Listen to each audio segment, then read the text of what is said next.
අදත් උදෑසනම ඔබ වෙතට දේවචනේ රැගෙන එන්නට ලැබීම ගැන මා බොහෝ සෙයින් දෙවියන් වහන්සේට ස්තුති කරනවා. ඒ සමගම වචනයක් ස්වාමීන් වහන්සේ ඔබ සමග කතා කරන්න පොළඹවා තිබෙනවා. ඒ වෙන කොයි පරිච්ඡේදයකවත් නෙවෙයි. දේශනා කාරය පොතේ 6 වෙනි පරිච්ඡේද 10 වෙනි පදේ. යමක් තිබුණේද ඒකේ නම පුරාණයේදීම දෙන ලද්දේය. ඒ වනාහි මිනිසයා බවත් ඔහුට වඩා බලවත් තැනන් වහන්සේ සමග විවාද කරන්නට ඔහුට බැරි බවත් දැනගන්නා ලද්දේය.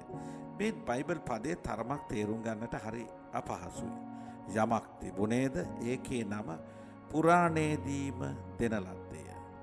ඒ වනාහි මිනිසයා බවත් ඔහුට වඩා බලවත් තැනන් වහන්සේ සමග විවාද කරන්නට ඔහුට බැරි බවත් දැනගන්නා ලද්දේය. නමුත් ඒ ගැන නව පරිවර්තනයේ තරමක් පහසුවෙන් තේරුම් ගන්නට පුළුවන් විදිහට එය මෙසේ පරිවර්තනය කරලා තියෙනවා. කොයි කවර දෙයක් වුවද සිදුවන්නේ పూర్ව නියමයෙන් අනුවයි. పూర్ව නියමයක් අනුවයි. තමාට වඩා බලවත් උතුමෙකු සමග විවාද කරන්න මිනිසෙකුට බැරි.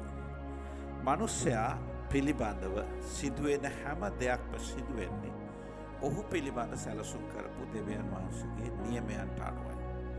ඊළඟට මිනිසයා තේරුම් ගත යුතු දෙයක් තමයි මිනිසයා තමා කවුද කියන එක.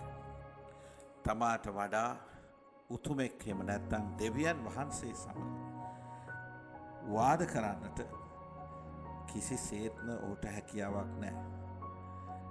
ඒකේ තේරුම් ගන්නකොට ඒක ඉතා වැදගත් දෙයක් වෙනවා. ඒ නිසා මේ කියනවා මිනිසයා ඒ වනාහි මිනිසයා බවත් තමා කවුද? තමා මිනිසෙක් බව තේරුම් ගන්න ඕන. ඒ වගේම තමාට වඩා උසස් තැනන් වහන්සේ බලවත් තැනන් වහන්සේ සමග මට විවාද කරන්න බැරි බව තමා දැනගන්න යනවා. ඒ නිසා මට මොකද මෙහෙම වෙන්නේ? ඇයි මා ගැන මේ විදිහට සැලසුම් උනේ කියලා කියන දෙයට වඩා තමා ගැන දෙවියන් වහන්සේ పూర్වයෙන් නියම කරපු දේ තමා හොඳට වටහාගෙන තමාගේ වර්තමානයේ මඟ පෙන්වන්නට දෙවියන් වහන්සේගේ උපකාර ලබා ගැනීම තරම් වෙන කිසිවක් අපට නැහැ. ඒ සඳහන් වෙන විදිහට දෙවියන් වහන්සේ සර්වඥ සර්ව බලධාරී දෙවියන් වහන්සේ. එනිසා අප ගැන සියල්ලම උන්වහන්සේ දන්නාසේක එයින් අපට හොඳම දේ කුමක්ද කියලා උන්වහන්සේට අභියෝග කරන්න අපි කාටවත් බැහැ.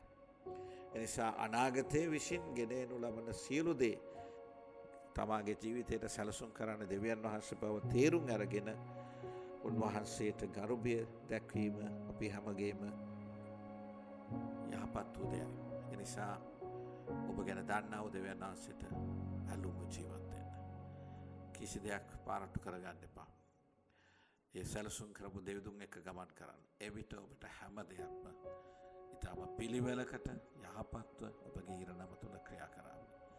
උන්වහන්සේ දෙවියන් වහන්සේ ඔබ ගැන සියලු දේ කල්ැතුව දන්නේ උන්වහන්සේ. ඔබට ජයග්‍රහී දවසක් උදා වේවා කියලා මා සුවපතනවා. ජේසුස් පිටයම